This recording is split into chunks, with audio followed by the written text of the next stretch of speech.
तो नमस्ते जी, कैसे आप सब। आई होप आप सब बहुत अच्छे होंगे और अपने पढ़ाई को मन और लगन के साथ कर रहे होंगे।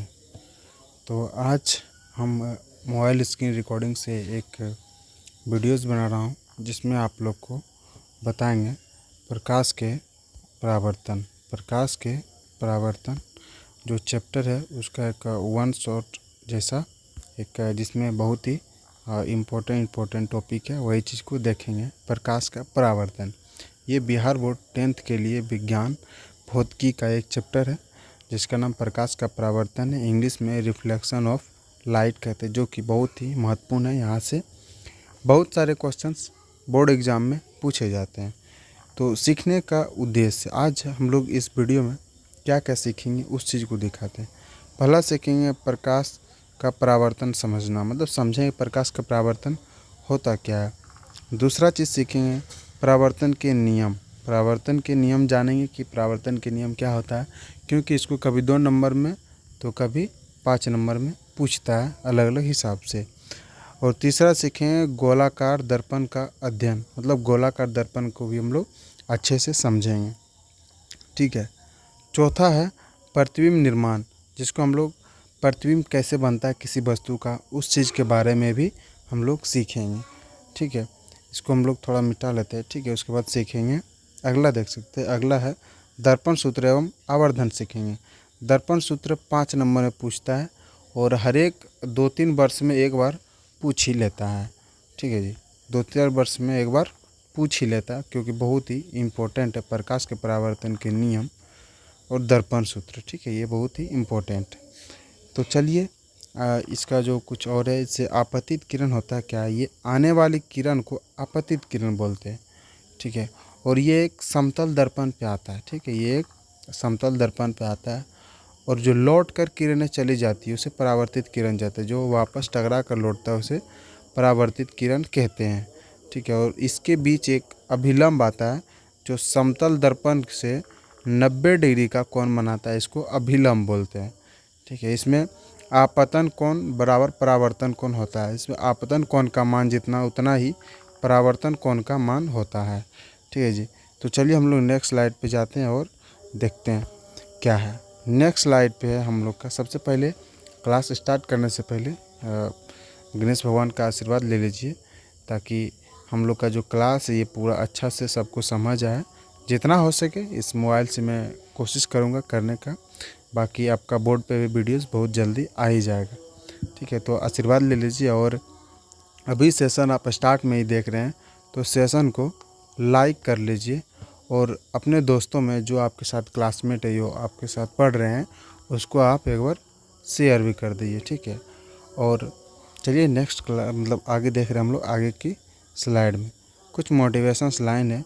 तुम बस अपने आप से कभी मत हारना, तुम बस अपने आप से कभी मत हारना, फिर तुम्हें कोई नहीं हरा सकता, फिर तुम्हें कोई नहीं हरा सकता। देखिए, इसका मतलब है कि तुम कभी खुद से अंदर से जो आदमी हार जाता है ना कि हमसे नहीं हो पाएगा, फिर वो हार ही जाएगा। लेकिन जो आदमी अंदर से बहुत मजबूत होता है ना, उसे कोई नहीं हरा सकता। ठीक है, इसीलिए आप अपने आप से मत हारिएगा। चलिए आप डायरेक्ट टॉपिक पे जाते हैं। हम लोग का टॉपिक है अब यहाँ से हम लोग पढ़ना स्टार्ट कर रहे हैं पूरा अच्छा से। ठीक है, प्रकाश है क्या। सबसे पहली बात है कि प्रकाश है क्या। तो पहला है प्रकाश एक प्रकार का ऊर्जा। प्रकाश एक ऊर्जा का एक रूप है, मतलब एक प्रकार का ऊर्जा ही है। ठीक है, दूसरा है प्रकाश सीधी रेखा में चलती है। आप जब भी लाइट को देखेंगे, टॉर्च हो या फिर कुछ भी हो, उसका लाइट एक सीधी रेखा में चलता है, ना कि ऐसे कभी लाइट देखे हो जाते हुए ऐसे टेढ़ा टेढ़ा नहीं जाता। कभी नहीं देखे होंगे आप टेढ़ा टेढ़ा लाइट को, कभी नहीं देखे होंगे। आप जब भी देखे होंगे सीधा ही देखे होंगे, सीधा ही। जैसे टॉर्च कहीं जला रहे हैं तो पूरा एकदम सीधा है उसका लाइट जाएगा, सीधा रेखा में गमन करती है। ठीक है जी, आगे देखते हैं। अगला है प्रकाश के कारण हम वस्तुओं को देख पाते हैं। बहुत सारे लोग बोलते हैं कि किसी वस्तु को आप कैसे देख पाते हैं, तो सब कोई बोलता है हम लोग आँख से देख पाते हैं। ठीक है, आँख की सहायता से देखते हैं, वो बात आपका बिल्कुल सही है। लेकिन आप एक बार सोच के देखिए, क्या अंधेला में आप किसी वस्तु को देख पाते हैं। वहाँ भी तो आपका आँख होता है, लेकिन नहीं, आप वहाँ नहीं देख पाते। इसका कारण है कि वहाँ लाइट नहीं होता। हम किसी भी वस्तु को बिना लाइट की सहायता से नहीं देख सकते, मतलब बिना प्रकाश की सहायता से हम वस्तु को नहीं देख पाते हैं। लाइट सीधा जा कर के वस्तु पे आता है और वस्तु से टकरा कर हम लोग के आँखों तक आता है, जिससे हम लोग वस्तु को क्लियर देख पाते हैं। ठीक है जी, तो ये आप भ्रम निकाल दीजिएगा दिमाग से कि हम केवल आँख से ही देखते हैं। आँख की सहायता और प्रकाश का भी सहायता होता है इसमें। ठीक है। चौथा, प्रकाश की चाल निर्वात में लगभग 3 गुना 10 पावर 8 मीटर पर सेकंड होता है। 3 × 10 पावर 8 मीटर पर सेकंड होता है। ये बहुत ही वीवीआई क्वेश्चन है। ठीक है, ये बहुत ही वीवीआई क्वेश्चन है। हम इसको और एक बार अच्छा से बता देते हैं कि प्रकाश की चाल निर्वात में कितनी होती है। इस तरह का ऑब्जेक्टिव क्वेश्चन आता है और जो बहुत ही इम्पोर्टेंट है, तो इसका आप लोग उत्तर लगाइए 3 × 10 पावर 8 मीटर पर सेकंड। निर्वात होता क्या? सबसे पहली बात, निर्वात होता क्या? निर्वात जहाँ पे हवा नहीं चलता है। निर्वात यानी मतलब ऐसा जगह जहाँ पे हवा जैसा ही होता है, बस उससे हल्का होता है, जहाँ पे हवा नहीं चलता है। प्रकाश की चाल, एक क्वेश्चन ये भी बन सकता है कि प्रकाश की चाल सबसे अधिकतम किस में होती है? प्रकाश की चाल सबसे अधिकतम किस में होती है? तब वो होती है निर्वात में। निर्वात में प्रकाश की चाल सबसे अधिक होता है। ठीक है जी, निर्वात में प्रकाश की चाल सबसे अधिक होता है। नेक्स्ट देखिए, नेक्स्ट है प्रकाश के प्राकृतिक एवं कृत्रिम स्रोत। अच्छा, दिमाग में तो एक बात आता हो कि प्रकाश कितने प्रकार के होते हैं? प्रकाश 2 प्रकार के होते हैं। ठीक है जी, प्रकाश 2 प्रकार के होते हैं, जो कि हम अभी आपको दोनों समझाएंगे और बताएंगे। प्रकाश एक होता है एक होता है प्रकाश के प्राकृतिक स्रोत, जो मतलब जैसे एक तरह से कह सकते हैं भगवान के द्वारा दिया हुआ, जो प्रकृति के द्वारा, जो सूर्य, इसे कोई इंसान ने नहीं बनाया, ये प्राकृतिक का द्वारा है। ठीक है जी, जैसे तारे, इसको भी कोई इंसान नहीं बनाया। बिजली, जो कड़कता हुआ बिजली, उसके बाद एक है जुगनू, वही जुगनू जो रात में उड़ता है और दिखने में बुक भाग करता है, वो वाला। और एक है प्रकाश के कृत्रिम स्रोत। कृत्रिम मतलब जो मानव द्वारा बनाया गया है, जो मानव द्वारा बनाया गया है, जैसे बल्ब, ये कोई प्राकृतिक चीज़ नहीं है, इसको इंसान ने बनाया, मानव ने। मोमबत्ती, इसको भी, टॉर्च, इसको भी, और ट्यूबलाइट्स, इसको भी, दीपक भी, इसको भी। ठीक है, तो ये सब जो है ये मानव द्वारा निर्मित है, मानव द्वारा निर्मित है। अब कुछ महत्वपूर्ण टॉपिक को समझ के फिर हम लोग अगला स्लाइड में जाते हैं। देखिए, महत्वपूर्ण टॉपिक है, महत्वपूर्ण टॉपिक, इसको बड़ा कर दें ताकि छोटा लिखा हुआ था। ठीक है, अगला है प्रकाश के बिना जीवन की कल्पना नहीं की जा सकती। प्रकाश के बिना जीवन की कल्पना नहीं की जा सकती। आप सोचिए ना, सूर्य नहीं होता तो आप क्या ही कर लेते? आपके पास लाइट नहीं होता तो आप क्या ही कर लेते? कुछ नहीं किया जा सकता है। ठीक है, यह हमारे चारों ओर की दुनिया को प्रकाशित करता है, मतलब प्रकाशित करके हम लोग को दिखने का पता चलता है। ठीक है जी, अगला देखिए, अगला महत्वपूर्ण टॉपिक है। अगला, ये थोड़ा बड़ा कर ले इसको। अगला महत्वपूर्ण तथ्य है इसका, प्रकाश का प्रसार बहुत तेज़ी से होता है। प्रकाश बहुत जल्दी फैलता है, बहुत तेज़ी से फैलता है, फिर भी हमारी आंखें उसे तभी देख पाते हैं जब वह किसी वस्तु से होकर हमारे पास पहुंचता है। हम अभी आपको बता रहे थे थोड़ी देर पहले, हम आपको थोड़ी देर पहले बता रहे थे कि प्रकाश जब किसी वस्तु से टकरा कर हम लोग के आँखों तक आता है, तभी हम किसी वस्तु को देख पाते हैं। ठीक है, ये भी स्लाइड ख़त्म हो गया। अब अगला स्लाइड में देखते हैं हम लोग। अगला स्लाइड है, हाँ, अगला स्लाइड भी बहुत अच्छा है। अगला स्लाइड है प्रकाश का परावर्तन। अब इसको डिफिनेशन हम लोग समझेंगे पूरा अच्छा से। इसका डिफिनेशन को थोड़ा हम लोग बड़ा कर देते हैं। जब प्रकाश की किरण किसी चमकदार सतह से टकराकर उसी माध्यम में वापस लौट जाती है, तो इस घटना को प्रकाश का परावर्तन कहते हैं। आप लोग इसको एक बार फिर से देख लीजिए और इसको नोट भी कर सकते हैं। इसे नोट करने से आपको एग्ज़ाम में लिखने में, याद करने में आसानी होगा। जब प्रकाश की किरण किसी चमकदार सतह समझ रहे, जिससे प्रकाश वापस लौट सकती है, टकराकर उसी माध्यम में वापस लौटती है, तो इस घटना को प्रकाश का परावर्तन कहते हैं। ठीक है जी, आप इसको भी पूरा अच्छा से समझ गए होंगे। एक दर्पण देख सकते हैं, उदाहरण के लिए पानी की सतह में चमकीला होता है, स्टील, शांत। और ये वाला जो टॉपिक हम पहले पढ़ा दिए हैं कि आपतित किरण, आने वाला किरण को आपतित किरण कहते हैं, और लौट कर वापस जाने वाली किरण को परावर्तित किरण बोलते हैं, और बीच में जो होता है इसको अभिलंब बोलते हैं, जो समतल दर्पण से 90 डिग्री का कोण बनाता है। और इसका जो कोण आई है वो कोण आर के बराबर होता है, मतलब जिस कोण से आता है उसी कोण से वापस चल जाता है, क्योंकि ये समतल होता है। और आपतन कोण आई और परावर्तन कोण ये दोनों बराबर होता है। ठीक है जी, तो यहाँ तक पूरी आसानी से समझ पाएंगे। नीचे भी कुछ है इम्पोर्टेंट है, इसको भी पढ़ लेते हैं एक बार हम लोग। परावर्तन के कारण ही हमें दर्पण में अपना प्रतिबिंब दिखाई पड़ता है। आप जो बाल अच्छा से बनाते हैं, अपना फेस को देख पाते हैं, वो प्रतिबिंब के कारण ही देख पाते हैं। ठीक है, तथा शांत जल में पेड़ पौधे और आकार का प्रतिबिंब बनता है। शांत जल में खड़ा होकर देखिएगा, उसके आसपास का सभी पेड़ पौधे उसमें उग जाते हैं। ठीक है जी, नेक्स्ट स्लाइड है, छठा नंबर स्लाइड होगा कि परावर्तन के नियम। अब हम लोग परावर्तन के नियम को पढ़ेंगे, जो बहुत ही इम्पोर्टेंट है। यहाँ से हर साल क्वेश्चन आता ही है। देखिए, पहला नियम है प्रकाश के परावर्तन के कितना नियम है, आप लोग ध्यान से याद रखिएगा। प्रकाश के परावर्तन के 2 नियम है। पहला नियम है आपतित किरण, परावर्तित किरण तथा अभिलंब एक ही तल में होते हैं।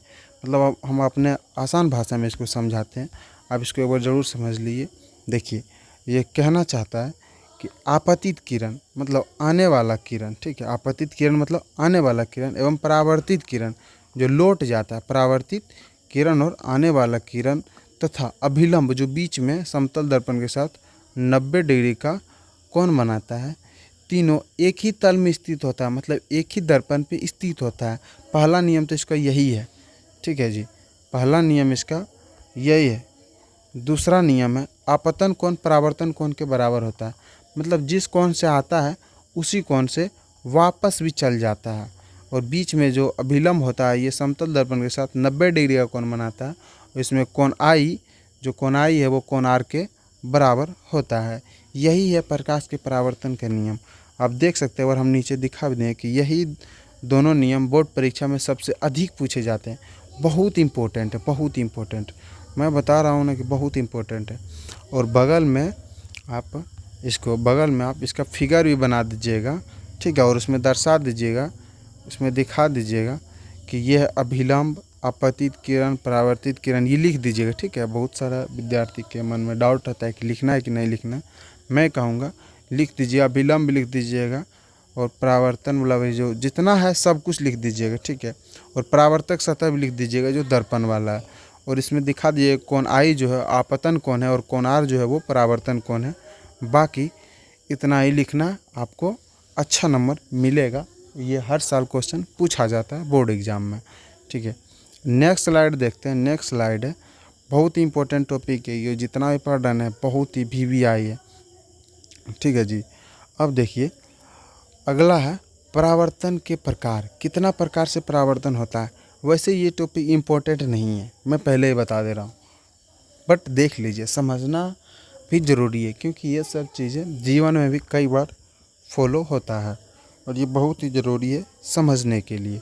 ठीक है, देखिए नियमित परावर्तन मतलब चिकनी सतह पर होता है। नियमित परावर्तन कहाँ होता है, वो चिकनी सतह पर होता है, स्पष्ट प्रतिबिंब बनाता है। ठीक है, इससे अब इस पे देखिए, इसका सतह चिकना, तो यहाँ पे प्रकाश के परावर्तन के नियम का फॉलो होगा, मतलब उसका पालन होगा, क्योंकि जिस कोण से आएगा उसी कोण से वापस जाएगा। उदाहरण के लिए समतल दर्पण, शांत जल, ऐसे सभी चीज़ें ध्यान रखिए। नियमित परावर्तन में किरण समांतर रहती है, किरण जो आता है वो समांतर आता है, जबकि विसरित परावर्तन में किरण विभिन्न दिशाओं में बिखर जाता है। मतलब जो होता है ना जी, उसका वो वाला बिखर जाता है। हम एक बार फिर से बता देता आप लोग को कि नियमित में जब आता है तब वो समांतर आता है, लेकिन जब विसरित में आता है, विसरित मतलब समझ आए कि अब बताइए, ये जो खुदरा है इधर इसमें आएगा तो क्या गारंटी कि इसका सही से घूमेगा, नहीं घूमेगा, कभी वापस उल्टा ही चल जाएगा, जैसे तैसे हो जाएगा, इसमें कभी परावर्तन हो ही नहीं सकता। तो इसका भी देख लिए, खुदरी सतह पर होता है, स्पष्ट प्रतिबिंब नहीं बनता। इस पर ज़्यादा एनालिसिस करने से अच्छा हम लोग आगे बढ़ जाते हैं, क्योंकि ये समझने के अलावा बोर्ड एग्जाम में इससे क्वेश्चन नहीं पूछता है। ठीक है जी। अगला देखिए 8वां नंबर, हाँ यहाँ से क्वेश्चन पूछता है और बहुत ही इम्पोर्टेंट टॉपिक भी है। देखिए गोलाकार दर्पण। गोलाकार दर्पण, जैसे आप मान लीजिए कोई 2 नारियल ले लिए, ठीक है, एक नारियल को बीच से काट दीजिए तो उसका 2 भाग बन जाता है, और उसी भाग को, उसी तरह के भाग से जो दर्पण बना होता है उसी को हम लोग पढ़ेंगे इसमें। ठीक है, तो देखिए हम लोग समझ लेते हैं पहले आसानी से, उसके बाद हम लोग देखते हैं। सबसे पहला चीज़ देखिए, गोलाकार दर्पण क्या है। गोलाकार दर्पण है क्या, वास्तव में क्या है ये। गोलाकार दर्पण, जिस दर्पण का परावर्तक सतह किसी गोले का भाग हो, जैसे बताया ना किसी गोले का भाग हो, उसे गोलाकार दर्पण कहते हैं, उसे गोलाकार दर्पण कहते हैं। अगला है गोलाकार दर्पण 2 प्रकार के होते हैं, अवतल दर्पण और दूसरा उत्तल दर्पण। अवतल दर्पण और उत्तल दर्पण, अभी हम बताएंगे दोनों को कैसे पहचानिएगा, अब देख के बता दीजिएगा वो कौन सा दर्पण है। कुछ महत्वपूर्ण टॉपिक इसको देखिए। अवतल दर्पण में किरणें परावर्तन के बाद एक बिंदु पर मिलती है, जबकि उत्तल दर्पण में किरणें परावर्तन के बाद बिखर जाती है, मतलब फैल जाती है। ठीक है, अब हम लोग दर्पण को पहचानने के लिए आसानी से सीखते हैं। ठीक है, जो आसानी से सीखते हैं। देखिए अवतल दर्पण को समझने के लिए परावर्तक सतह अंदर की ओर मुड़ा होता है, मतलब वो वाला भाग जिधर आपका दर्पण होता है वो वाला भाग धंसा होता है, मतलब दबा हुआ होता है। ठीक है, और ये उत्तल वाला पहचानने के लिए परावर्तन सतह, मतलब जहाँ से टकरा कर वापस जाती है, अवतल दर्पण में धंसा होता है और उत्तल दर्पण में उभरा होता है। उत्तल दर्पण में देख सकते हैं ये वाला भाग पूरा उभरा हुआ है, मतलब बाहर निकला हुआ है। ठीक है, बाकी इसमें भी इतना ही था। नेक्स्ट स्लाइड देखते हैं हम लोग। नेक्स्ट स्लाइड भी बहुत ज़्यादा इम्पोर्टेंट है और ज़रूरी भी है। ठीक है, अवतल एवं उत्तल दर्पण दोनों को। अवतल दर्पण अंदर की सतह परावर्तक धंसा होता है, मतलब अंदर की सतह परावर्तक होती है, इसका जो अंदर वाला सतह है ये परावर्तक होता है। ठीक है जी। जब आपसे क्वेश्चन पूछे कि अवतल दर्पण और उत्तल दर्पण में मुख्य अंतर बताएं, तो यही सब चीज़ को आपको जोड़ करके एक अच्छी तरीक़ा से लिख दीजिएगा। अगला है प्रकाश किरण एक बिंदु पर एकत्रित होता है, मतलब एक बिंदु पर आकर मिलता है। आप देख रहे हैं ना कि कहीं से भी आ रहा है वो समांतर, जब भी आ रहा है वो फोकस से होकर एफ से होकर गुजरता है। मैं इसको मिटा देता हूँ ताकि आप लोग साफ़ सुथरा देख पाएंगे। ठीक है जी। अगला है उपयोग, कहाँ पे उपयोग होता है। अवतल दर्पण का उपयोग कहाँ होता है, तो आप लोग देख सकते हैं टॉर्च, हेडलाइट, सोलर, कुकर। ठीक है जी, कुकर। दांत चिकित्सक, मतलब जो दांत वाला इलाज करता है वो डॉक्टर भी अवतल दर्पण का ही उपयोग करता है। अगला देख लीजिए, अगला है उत्तल दर्पण। उत्तल दर्पण का उपयोग, बाहर की सतह परावर्तक होती है, बाहर का सतह परावर्तक, मतलब इसका बाहर वाला सतह से टकरा कर किरण वापस जाती है। ठीक है, प्रकाश किरणें फैल जाती है। अवतल दर्पण में क्या होता था, फोकस पे जाके मिलता था, सब जाकर के कहीं से भी आता था वो फोकस से जाकर के मिलता था, लेकिन इसमें फोकस से आते हुए प्रतीत होता है, लेकिन ये सब बिखर जाता है। ठीक है जी। अगला देखिए उपयोग इसका, वाहनों के रियर व्यू मिरर, मतलब साइड मिरर, रियर व्यू मतलब जो पीछे वाला गाड़ी को देखने के लिए किया जाता है। ठीक है, सिक्योरिटी मिरर, सिक्योरिटी में भी इसका देखा जाता है। यह अपसारी दर्पण है, मतलब अभिसरित मतलब जो जमा करता है, ये जमा नहीं करता, ये फेंकता है बाहर, फैलाता है, और ये वाला यह अभिसरित करता है। ठीक है, और बाकी मुख्य अंतर और भी नीचे हम लोग देख लेते हैं। मुख्य अंतर क्या है, परावर्तक सतह अवतल का अंदर की सतह होता है, ये इसका बाहर का सतह होता है। प्रकाश की किरणें कैसा व्यवहार करता है, तो किरणें एक बिंदु पर एकत्रित होता है अवतल दर्पण में, और अब तो उत्तल दर्पण में फैल जाता है, यानी बिसर जाता है, बिखर जाता है। ठीक है जी, इसमें भी इतना ही है। अब हम लोग नेक्स्ट देखते हैं अगला स्लाइड में। स्लाइड नंबर 10 होगा, आप लोग इसको भी देख लीजिए आसानी से, बहुत ही इम्पोर्टेंट है ये भी, ऐसा नहीं कि ये इम्पोर्टेंट नहीं है।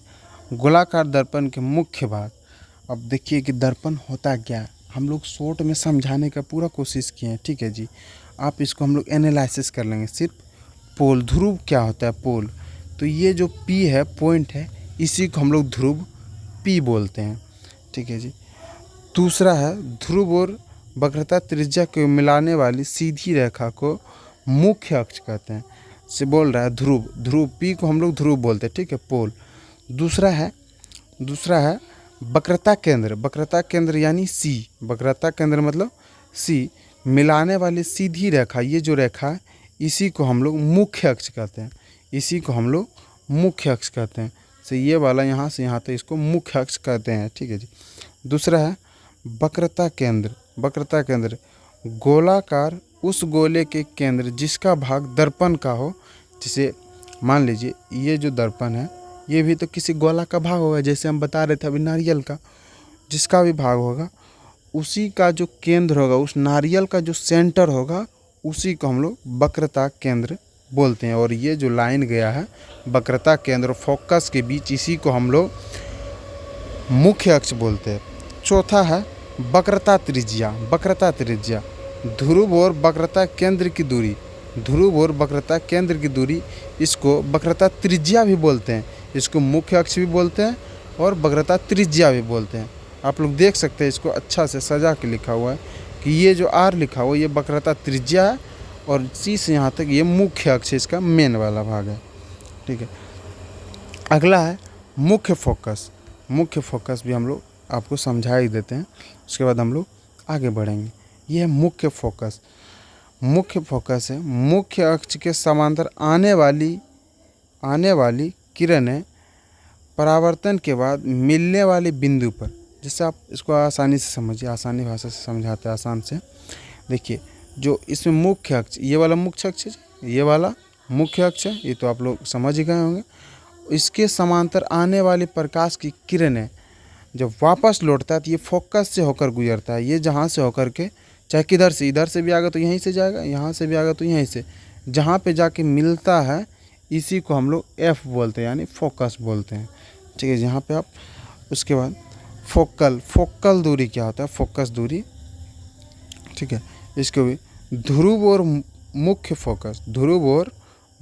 फोकस के बीच की दूरी को फोकस एफ बोलते हैं, ध्रुव और मुख्य फोकस की दूरी को एल बोलते हैं। बगल में और भी लिखा हुआ, आप लोग इसको देख लीजिएगा, ठीक है।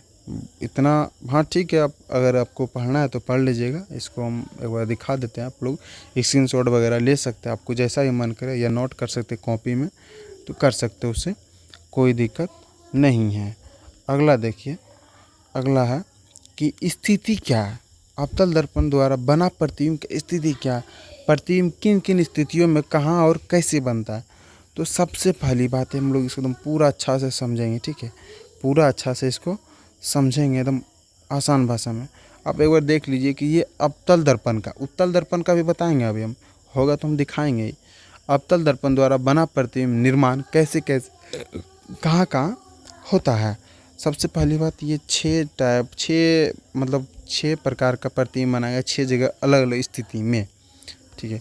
सबसे पहली बात, जब किरण समांतर आती है तो उसका जो वस्तु की स्थिति है जब अनंत से आता है तो उसका जो प्रतिबिंब बनता है वो फोकस पर बनता है, यानी एफ पर बनता है, और ये अत्यंत छोटा होता है, बिंदु के आकार के जैसा, और ये वास्तविक और उल्टा होता है, ये वास्तविक और उल्टा होता है। दूसरा ये बता ही दे। दूसरा है केंद्र सी के बाद, सी से दूर, ठीक है। इसको हम लोग एक बार मिटा लेते तो शायद अच्छा से समझ पाएंगे। सी से बाहर, सी से दूर, यानी कि अनंत और वक्रता केंद्र के बीच में, अनंत और वक्रता केंद्र के बीच में जब वस्तु को रखा जाता है तो इसका जो प्रतिबिंब बनता है तो सेंटर और फोकस के बीच बनता है, यानी फोकस दूरी और वक्रता केंद्र के बीच में बनता है, और प्रतिबिंब छोटा होता है, लेकिन जो अनंत पे वस्तु रखा होता है उससे बड़ा बनता है, और ये वास्तविक और उल्टा बनता है। तीसरा है सी पर, यानी सेंटर पर, वक्रता केंद्र पर रखा जाता है, तब उसका प्रतिबिंब सी पर बनता है, वस्तु के बराबर वास्तविक और उल्टा बनता है। मतलब अगर आप सेंटर पे रख रहे हैं तो उसका प्रतिबिंब सेंटर पे ही बनेगा, जब वस्तु को आप सेंटर पे वक्रता केंद्र पे रखिएगा। ठीक है, ज़्यादा लिखा गया तो इसको मिटा देते हैं हम, ताकि आप लोग को देखने में और लिखने में साफ़ सुथरा लगे, वैसे जिसको मन है वो लिखेंगे। ठीक है जी। अगला है सेंटर और फोकस के बीच। अब आगे बढ़ रहा है, धीरे धीरे देखिए कि कंडीशन इसका आगे बढ़ रहा है। सेंटर और फोकस के बीच रखता है तो सी के बाहर बनता है, बड़ा बनता है, वास्तविक और उल्टा बनता है। और जब एफ पर रखता है यानी फोकस पर रखता है, अनंत पर रखता है, तब इसका प्रतिबिंब अनंत पर जाके बनता है। एक चीज़ देखिए उल्टा होते जा रहा है, जब वस्तु अनंत पर है तब फोकस पर बनता है, और जब फोकस पर है तब वो अनंत पर बनता है। ठीक है, अत्यंत बड़ा वास्तविक। ठीक है, छठा नंबर फोकस और पोल के बीच में, तो दर्पण के पीछे बनता है, बड़ा बनता है, आभासी और सीधा बनता है। इसका कंडीशन अलग है, आभासी और सीधा बनता है। ठीक है जी, मैं उम्मीद करता हूँ कि आप लोग यहाँ तक पूरे अच्छा से समझ गए होंगे। ये सब जब पूरा डिटेल में क्लास होता है तब पढ़ने में मज़ा आता है, और पढ़ाऊँगा मैं, ज़रूर पढ़ाऊँगा, एकदम पूरा डिटेल से ही पढ़ाऊँगा। ठीक है, अगला आप लोग को दिखाते हैं हम। स्लाइड नंबर जब 12 में आते हैं तो स्लाइड नंबर 12 है उत्तल दर्पण के उपयोग। उत्तल दर्पण का उपयोग क्या है? उत्तल दर्पण का सॉरी अवतल दर्पण का उपयोग है जी। अवतल दर्पण का वाहन का हेडलाइट में, मतलब आगे वाला लाइट में, टॉर्च में, सोलर कुकर, उसके बाद शेविंग मिरर, जहाँ पे आप बाल उल कटाने जाते हैं, दाढ़ी बनाने जाते हैं वहाँ पे, उसके बाद दांत चिकित्सक, ये सब अवतल दर्पण का उपयोग करते हैं। ये अगर उपयोग पूछे तो इतना चीज़ लिख देना, आपका नंबर पूरा मिलेगा, कोई दिक्कत नहीं होगा। अगला देखिए, अगला उत्तल दर्पण द्वारा बना प्रतिबिंब। हाँ, उत्तल दर्पण द्वारा बना प्रतिबिंब, इसमें एक ही कंडीशन है, उसमें 6 था, इसमें एक ही है, जो हमेशा बस आभासी बनता है। इसमें हमेशा आभासी प्रतिबिंब आभासी होता है। इसे पर्दे पर प्राप्त नहीं किया जा सकता है, इसको पर्दे पे प्राप्त नहीं किया जा सकता है। हाँ, इसे पर्दे पर प्राप्त नहीं किया जा सकता है। ठीक है जी। अगला देखिए, वस्तु कहीं भी रखिए, आप यहाँ रखिए, कहीं रखिए, इसका प्रतिबिंब दर्पण के बाहर फोकस से पे जाके बनता है। इसका एक ही कंडीशन, आप लोग इसको एक बार अच्छा से पढ़ लीजिएगा। ठीक है, क्योंकि स्क्रीन रिकॉर्डिंग है तो इसमें बड़ा हो जाएगा तो शायद उतना सेटिस्फाइड होना मुझे अच्छा नहीं लगता है। और ऐसा क्लास अगर रहता सब कुछ सही तो मिलता, आप लोग को अच्छा से मिलता, इसमें कोई बड़ी बात है नहीं। और इसमें मुझे बोलने का भी अच्छा प्रैक्टिस हो रहा है। ठीक है, और ये फर्स्ट वीडियो है, मैं उम्मीद करता हूँ आप लोग इसको शेयर करके अपने दोस्तों में बताइएगा। कोई कमी होगा तो आप कमेंट करिएगा, मैं उसे सुधारने का पूरा कोशिश करूँगा, और आप मुझे पूरा तरह से कोऑपरेट कीजिएगा। और अब वाइट बोर्ड पे भी है, मेरे पास वाइट बोर्ड है, उन पे भी वीडियोस बनाऊंगा। मैं घर में बैठा था तो सोचा आप इसी पे बना लूँ, क्योंकि पीपीटी मेरे पास पहले से रेडी था। ठीक है, नेक्स्ट देखिए, हाँ, उत्तल दर्पण के उपयोग। उसमें देखे तो हम लोग अवतल दर्पण का उपयोग कहाँ कहाँ होता है तो आप लोग देख लिए थे। इसमें देखें उत्तल दर्पण का उपयोग। ठीक है, वाहन का साइड मिरर में हम लोग उत्तल दर्पण का उपयोग करते हैं। एक चीज़ ध्यान रखिएगा, सामने वाला हेडलाइट में जब बोले, हेडलाइट में, तब वहाँ पे अवतल बोलना, और जैसे ही साइड मिरर आए वहाँ पे उत्तल बोलना। ठीक है जी। उसके बाद सड़क या मोड़ पे देखना, जहाँ पे बहुत ज़्यादा मोड़ होता है, इस पार से उस पार नहीं दिख पाता है, तो वहाँ पे भी एक मिरर लगाया जाता है, उसमें भी उत्तल दर्पण होता है। सुरक्षा निगरानी, मतलब आप वन साइड से दूसरा साइड देख सकते हैं कहीं से बैठे बैठे, उसमें भी देख रेख में भी जो सुरक्षा के लिए मायने रखता है, उसमें भी उत्तल दर्पण का उपयोग होता है। उसके बाद बड़े क्षेत्र का दृश्य देखने के लिए, मतलब किसी बड़े एरिया को, बड़े वस्तु को छोटा सा करके आप पूरा देखना चाहते हैं तो उसमें भी उत्तल दर्पण का उपयोग होता है। ये भी आप समझ गए होंगे। हाँ, थोड़ा सा यहाँ पे एक इम्पोर्टेंट टॉपिक आया, साइन कन्वर्सन, मतलब चिन्ह परंपरा कैसे काम करता है प्रतिबिंब में, इसमें दर्पण में।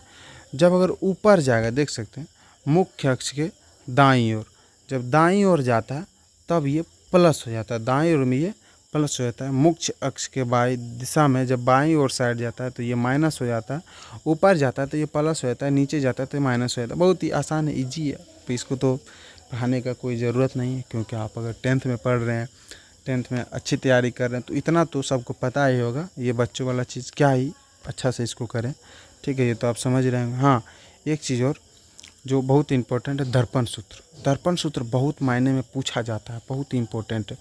1/f बराबर 1/v प्लस 1/u, यही है हम लोग का दर्पण सूत्र, जो बहुत इम्पोर्टेंट है। हम इसको मिटा देते ताकि आप लोग नोट भी कर पाएंगे। हाँ जी, बहुत है। अब इसमें समझते हैं हम लोग, अब इसमें समझते हैं कि u क्या है। u वस्तु की दूरी है। u जो है ये वस्तु की दूरी है। और चिन्ह परिपाटी अभी तुरंत बताएं तो इसको बताने की ज़रूरत है नहीं।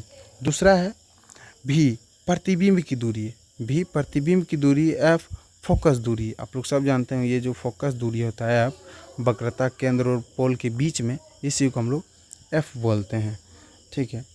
थोड़ा सा इसमें कुछ महत्वपूर्ण टॉपिक, इसको हम लोग एक बार देख लेते हैं बड़ा करके अच्छा से। यह सूत्र सभी प्रकार के गोलाकार दर्पण अवतल एवं उत्तल के लिए मान्य है। ये जो है दर्पण सूत्र, ये दोनों मतलब दोनों जो दर्पण है, अवतल दर्पण उत्तल दर्पण, ये दोनों के लिए मायने रखता है, बहुत ही इम्पोर्टेंट है। दूसरा है दूरी सदैव मुख्य अक्ष के समांतर मापी जाती है। दूरी सदैव मुख्य अक्ष के समांतर मापी जाती है। दूसरा, बोर्ड परीक्षा में यह सूत्र अत्यंत महत्वपूर्ण, एकदम MVVI लगा दीजिए इसमें, ठीक है जी। इसमें हम लोग एक बार अच्छा से लगा देते हैं आप लोग के लिए कि ये MVVI, ये MVVI है, बहुत इम्पोर्टेंट, ठीक है।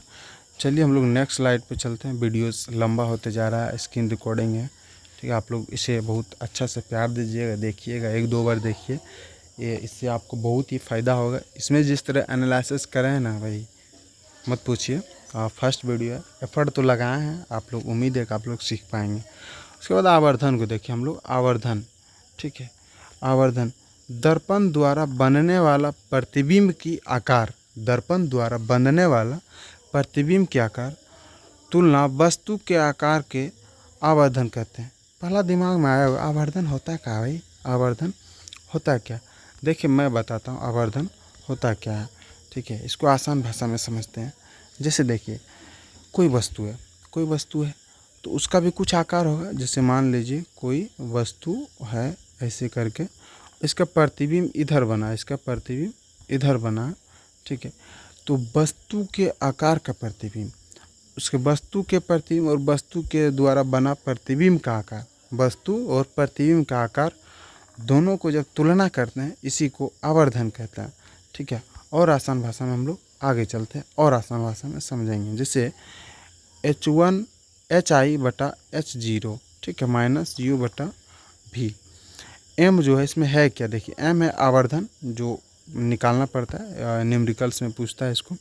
तो H1 है प्रतिबिंब की ऊंचाई, H1 जो है U प्रतिबिंब का ऊंचाई है, वस्तु की ऊंचाई है H0, ठीक है। अब यही चीज़ को एक तरह से सजा के लिखा गया है, आप लोग इसको अच्छा से देखिएगा। इम्पोर्टेंट नहीं है, न्यूमेरिकल्स वगैरह में पूछता है, बाकी से वैसे तो कभी इस तरह क्वेश्चन ज़्यादा पूछता नहीं है, तो बट पढ़ लीजिए, पढ़ने में क्या ही जाता है, आप ही तो सीखिएगा, कोई दूसरा थोड़ी ना। दैनिक जीवन में परावर्तन कहाँ कहाँ होता है, इतना ये सब चीज़ नहीं पूछता, बट देख लीजिए दर्पण में होता है, वाहन में होता है, दूरबीन में होता है जो हम लोग ऊपर देखते हैं, ठीक है। चिकित्सक करता है, जो डॉक्टर्स होता है वो करता है, सौर उपकरण में करता है, कैमरा में भी इसका उपयोग होता है, ठीक है जी। नेक्स्ट देखिए, नेक्स्ट है लगभग वीडियो 30 मिनट प्लस कर चुका है और काफ़ी मेहनत लगता है, तो आप लोग इसको पूरा देखिए, शेयर कीजिए, ठीक है। बोर्ड परीक्षा में महत्वपूर्ण तथ्य, अब देखिए परावर्तन का परिभाषा, परावर्तन के नियम, अवतल एवं उत्तल दर्पण, गोलाकार दर्पण के मुख्य भाग, दर्पण सूत्र, आवर्धन चिन्ह परंपरा, अवतल एवं उत्तल दर्पण का उपयोग, यहाँ से बहुत इम्पोर्टेंट है ये सब टॉपिक। आप शायद एक शॉर्ट रिवीजन ही कह सकते हैं इसको, जो बोर्ड परीक्षा के महत्वपूर्ण तथ्य है, ये शॉर्ट रिवीजन कर सकते हैं आप लोग। इसको अच्छा से एकदम देख लीजिए, हम दोबारा फिर रिवीजन करवाएंगे, जब एग्ज़ाम टाइम आएगा तो पढ़ाएंगे तो ज़रूर, ठीक है। और आप लोग पूरा इसको वीडियोस को शेयर कीजिए, अपने दोस्तों को बताइए, मेहनत कीजिए, क्योंकि मेहनत के बिना कुछ नहीं है। मैं भी वीडियो बना रहा हूँ तो मेहनत मुझे भी करना पड़ रहा है, ऐसा नहीं कि मैं बैठे रहता तो वीडियो बन जाता, नहीं बनता भाई, नहीं बनता। मेहनत करना बहुत ज़रूरी है और जीवन में ठीक है, चलिए आगे बातचीत करेंगे हम लोग। नेक्स्ट स्लाइड पे पहले देखते हैं, क्योंकि वीडियोज़ लंबा हो रहा है तो ज़्यादा बोलना ठीक नहीं होगा मेरे हिसाब से। ठीक है, अध्ययन का सारांश। और इसमें सारांश का मतलब हम लोग पूरा वीडियोज़ में मेन क्या पढ़ें। प्रकाश का परावर्तन बहुत ही इम्पोर्टेंट है, परावर्तन के नियम बहुत इम्पोर्टेंट है, गोलाकार दर्पण। ठीक है, इसको समझना ज़रूरी है, ये इस तरह के क्वेश्चंस कभी पूछता नहीं है, लेकिन ये जो 1 नंबर है 2 नंबर है ये बहुत ही इम्पोर्टेंट है। प्रतिबिंब निर्माण ये बस आवर्धन वाला है।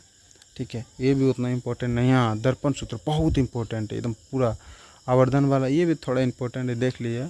ठीक है, उसके बाद बोर्ड एग्ज़ाम में जो है महत्वपूर्ण बिंदु है। ठीक है, आप इसको देख लीजिएगा। आप जब वीडियोज़ देख रहे होंगे तो उसका क्वालिटी लगभग 720 कर लीजिएगा, ताकि आपको पूरा अच्छा देखेगा। और आपके फ़ोन में अगर 5G इंटरनेट है तो आपके पास पूरा हाई क्वालिटी में, आप पूरा हाई क्वालिटी में देखिएगा, आपको सब कुछ पूरा अच्छा से दिखेगा।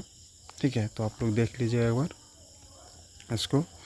नेक्स्ट देखते हैं हम लोग के पास नेक्स्ट। ठीक है जी, धन्यवाद। ये क्लास यहीं पे समाप्त हुआ और मैं उम्मीद करता हूँ कि आप लोग पूरी तरह से आप प्रैक्टिस कीजिएगा और अपने अंदर इम्प्रूवमेंट लाइएगा, क्योंकि इम्प्रूवमेंट ही आपको बहुत आगे ले जाएगा। जब तक प्रैक्टिस नहीं कीजिएगा इम्प्रूवमेंट नहीं हो सकता है। ठीक है, लर्निंग कीजिए, एकदम लर्न कीजिए, मतलब सीखिए, ग्रो कीजिए, जीवन में आगे बढ़िए, अचीवमेंट और कुछ हासिल कीजिए। ठीक है जी, कुछ हासिल कीजिए। नेक्स्ट स्लाइड खाली ही होगा, मुझे पता है, क्योंकि मैं ही नहीं लिया था, कुछ समझाने के लिए लास्ट में कि आपका क्लास जो आपका क्लास है वो 2 टाइप से होगा। ये 2 टाइप से होगा। पहला होगा मोबाइल पे, यानी जिस तरह अभी हम लोग कर रहे हैं। ठीक है, स्क्रीन रिकॉर्डिंग, स्क्रीन रिकॉर्डिंग। ठीक है, दूसरा होगा वाइट बोर्ड पे। ठीक है, वाइट बोर्ड पे जो टॉपिक जहाँ पे हमको लगेगा कि ये यहाँ पे सही से होगा तो मैं वहीं पे करूँगा। ठीक है, और अब मैं इस क्लास से बाहर जाता हूँ, विदा लेता हूँ आप लोगों से, और अपनी तैयारी को आप बेस्ट तरीके से कीजिए। ठीक है, और मैं चाहूँगा कि आप लोग इस वीडियो को आराम से शेयर कीजिए अपने दोस्तों के पास। दूसरा, आप लोग कमेंट कीजिएगा। क्या कमेंट कीजिएगा? आपको जो कमी दिखे उस चीज़ को कमेंट कीजिएगा, ताकि हमें भी सुधारने का मौका मिले। और चौथा, अगर वीडियोज़ पसंद आया तो लाइक कीजिएगा। लाइक करने से हमें पता चलता है कि वीडियो सब कुछ ठीक ठाक है, और नहीं है तो कमेंट कीजिएगा कि क्या गलती है, क्या दिक्कत है, क्या सुधारना है। ठीक है जी, चलिए, आप लोगों ने अगर यहाँ तक देखे हो तो इसका मतलब है कि आप लोग 10th का स्टूडेंट हैं, पढ़ाई में मन लगा रहे होंगे। चलिए, थैंक्स। आप वीडियोज़ को पूरा देखें। धन्यवाद।